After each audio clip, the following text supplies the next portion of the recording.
Bismillahirrahmanirrahim. Assalamualaikum warahmatullahi wabarakatuh. Alhamdulillahilladzi bi ni'matihi tatimmus shalihat.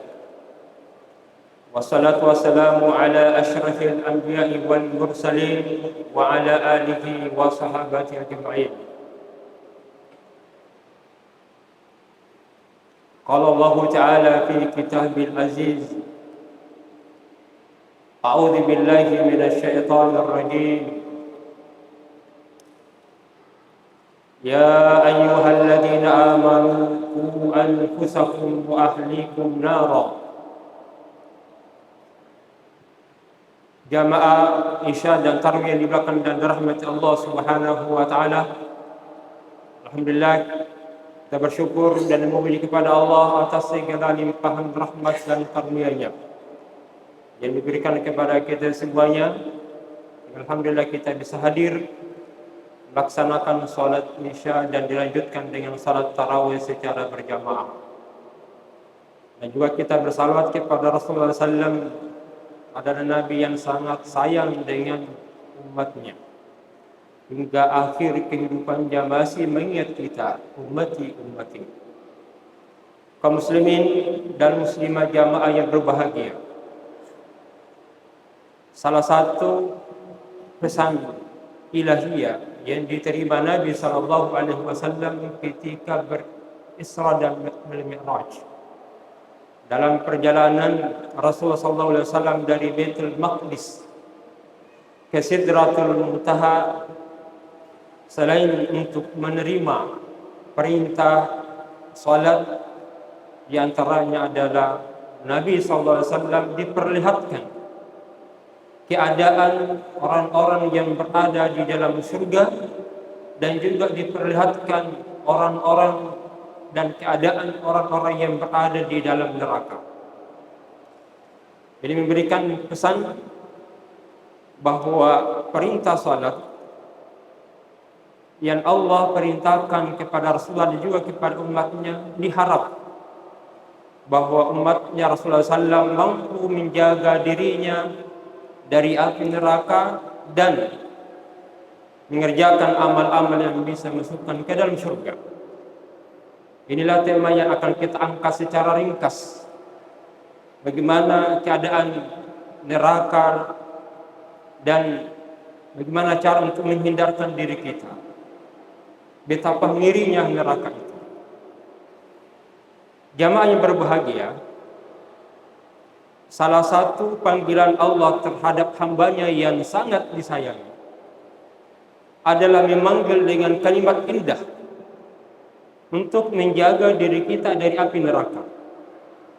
Ya ayyuhalladzina amanu qu anfusakum wa ahlikum nara. Hai orang-orang yang beriman, jagalah diri kamu dan keluarga kamu dari api neraka. Allah memanggil orang-orang yang beriman karena hanya orang yang berimanlah yang mampu tertarik, yang mampu menghadirkan dalam dirinya rasa keterpanggilan itu. Hanya orang yang berimanlah yang memiliki rasa kekuatan keterpanggilan atas segala panggilan Allah, apakah melaksanakan hal yang bagus ataukah menghindarkan yang buruk. Sungguh masuk surga itu sangat mudah dan sangat bagus dan sangat indah. Kenapa? Karena kita melaksanakan hal-hal yang sangat dicintai oleh Allah dan sangat disayangi dan disukai makhluk Allah yang ada di muka bumi ini. Tidakkah ketika kita bersifat jujur, amanah, menghormati orang yang tua, menyayangi yang kecil, tidak makan harta orang lain, ini pekerjaan bagus, pekerjaan indah, pekerjaan yang disukai oleh setiap manusia. Dan tentu Allah akan membalasnya dengan pahala yang baik, dengan bahagia, kebahagiaan, dan orang lain pun yang ada di sekitar kita itu cinta dengan kita. Dan di akhirat dia akan dimasukkan ke dalam surga Allah Subhanahu wa taala. Sebaliknya, Perbuatan buruk itu adalah perbuatan yang tidak disukai oleh Allah, karena membuat diri seseorang terhina, membuat orang lain tidak senang dengannya. Kita pun naudzubillah min dzalik, saat melakukan kemaksiatan dosa, apakah syirik kepada Allah, ataukah durhaka kepada orang tua, ataukah menelantarkan anak-anak dan amanah tanggung jawab kita, selain itu tentu akan menyakitkan orang lain, membuat orang lain tidak nyaman. Pada akibatnya Allah pun tidak suka dengannya dan dia dimasukkan ke dalam neraka wal'iyadzubillah.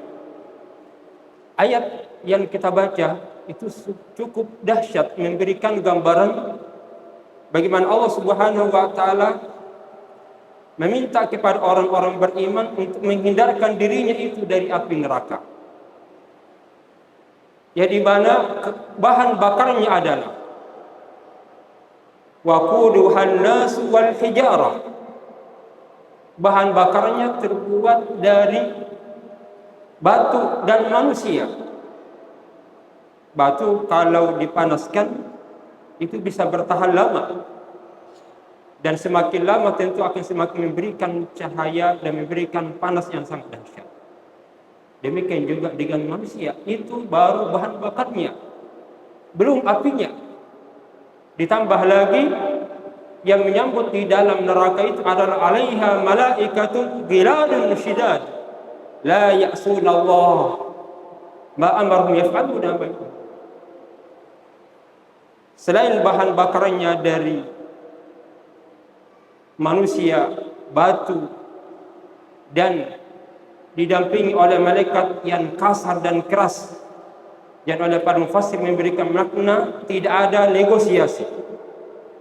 Kalau malaikat sudah memotong, akan dipotong.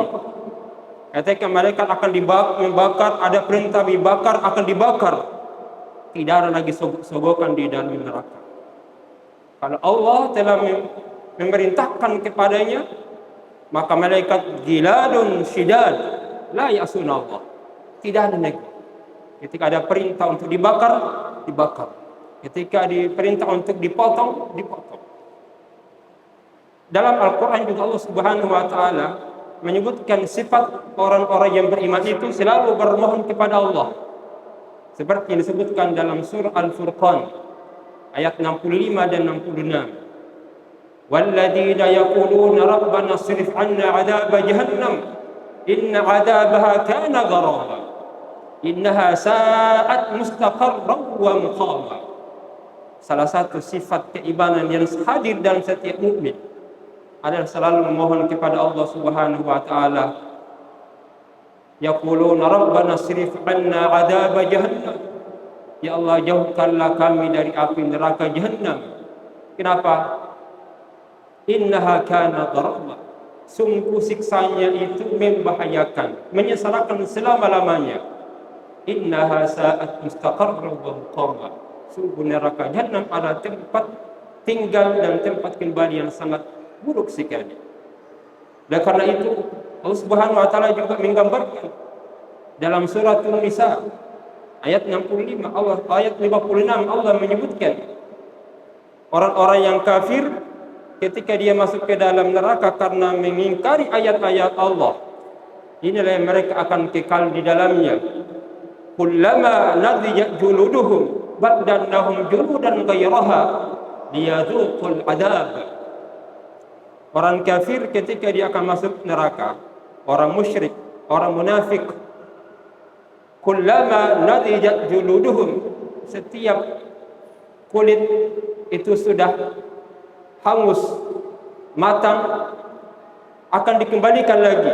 Badannahum juludan ghayraha, dan dia akan merintih-rintih dan dikembalikan menjadi kulit yang baru. Yang masalahnya adalah ketika dia kembali ke kulit yang baru, itu terasa sakit lagi, dan itu tidak ada berhentinya. Oleh para ulama menafsirkan bahwa ayat ini memberikan makna ketika siksaan itu telah mereka terima bagi orang yang kafir, tidak pernah berhenti walaupun 1 detik. Mungkin kalau di dunia penjara ada waktu untuk makan, ada waktu untuk istirahat, ada waktu untuk salat, diberi kesempatan. Tapi di dalam neraka Jahannam tidak ada waktu pun tersisa terlewatkan kecuali penuh dengan siksa. Kita bisa bayangkan waliyadzubillah ketika mata terkeluarkan, tangan berseberangan, darah keluar memancar, dan itu terasa sakit, tidak berhenti karena di dalam neraka tidak ada kematian. Beda kalau di dunia ada waktu kita meninggal dunia, tapi di akhirat waliyadzubillah tidak ada kematian, artinya hidup terus di dalam penyiksaan. Satu hari bandingannya adalah wa yawma idzin 'inda rabbihim alfi sanatin mimma ta'uddun. Satu hari kalau dibandingkan dengan akhirat itu bandingan untuk bisa memahamkan kepada kita. Seperti kitab di dunia ini seperti 1000 tahun. Satu hari saja 500 tahun kita merasakan penderitaan kita tidak bisa tahan. Oleh karena itu seorang khalifah Umar bin Abdul Aziz ketika pertama diangkat menjadi khalifah, yang umur beliau sangat sederhana, kurang lebih 38 tahun. Masa kepemimpinan Umar bin Abdul Aziz hanya 3,5 tahun. Sehingga sulit kita menemukan orang-orang yang miskin yang berhak untuk menerima zakat. Tapi apa yang paling pertama yang beliau sampaikan ketika dilantik menjadi khalifah itu, beliau langsung berhadap menemui seorang imam yang sangat besar. Imam itu adalah Imam Az-Zuhri. Beliau mengatakan, "Ya Imam, inni akhafun nar." Pertama kali yang beliau sampaikan kepada Imam Az-Zuhri ketika dilantik menjadi khalifah, maka pernyataan yang keluar dari mulutnya adalah, "Inni akhafun nar." Saya takut kepada api neraka. Kalimat ini memberikan makna dalam hidup seorang khalifah yang namanya Umar bin Abdul Aziz untuk tidak bermain-main dengan amanah kekhalifahan. Karena ujung semuanya itu adalah api neraka. Kalau tidak mampu dijaga amanah tersebut dengan sebaik-baiknya. Kita tengok di akhir daripada hayat daripada Umar bin Abdul Aziz. Itu disebutkan satu ayat yang dibaca oleh Umar bin Abdul Aziz sebelum meninggal dunia, yang saat itu berada di dalam kamarnya dan istrinya pun ada di dalamnya. Apa kata Umar bin Abdul Aziz kepada istri tercinta? "Wahai istriku yang saya cintai, tolong biarkan aku sendiri dalam kamar ini, saya ingin bernostalgia dengan Tuhan saya." Maka istrinya pun keluar dari kamarnya dan dengarkan ternyata dari luar menyebutkan satu ayat dibaca dengan menyebutkan firman Allah Subhanahu wa taala, "A'udzubillahi minasyaitonir rajim. Tilka darul akhiratu naj'aluha lil ladzina la yuriduna 'uluwan fil ardi wala fasada wal 'aqibatu lil muttaqin." Ayat yang terakhir yang beliau baca sebelum meninggal dunia dengan jarak kepemimpinan hanya 3,5 tahun, dengan menghadirkan masyarakat yang aman, masyarakat yang damai, masyarakat yang sejahtera, yang sulit kita temukan orang miskin di pada masanya. Dua ayat yang dihubungkan antara inni akhafun nar dengan ayat dalam surat Al-Qasas, tilka darul akhirah, itulah negeri akhirat. Naj'aluha lil ladzina la yuriduna 'uluwan fil ardi wala fasada. Yang kami peruntukkan bukan kepada orang-orang yang sombong, orang-orang yang membuat kerusakan di muka bumi ini, walakin akan tetapi wal 'aqibatu lil muttaqin, tapi diperuntukkan bagi orang-orang yang bertakwa. Terakhir, Rasulullah SAW sangat sayang dengan umatnya. Bahkan beliau pernah mengatakan kepada sahabatnya, "Ittaqin nar walau kana bisyiqqit tamrah."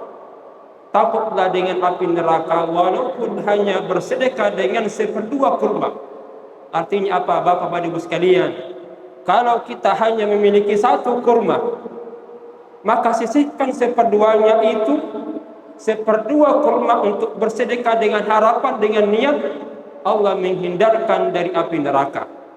Pun kalau kita memiliki 500 ribu rupiah, kita ada bagian untuk bersedekah setiap harinya.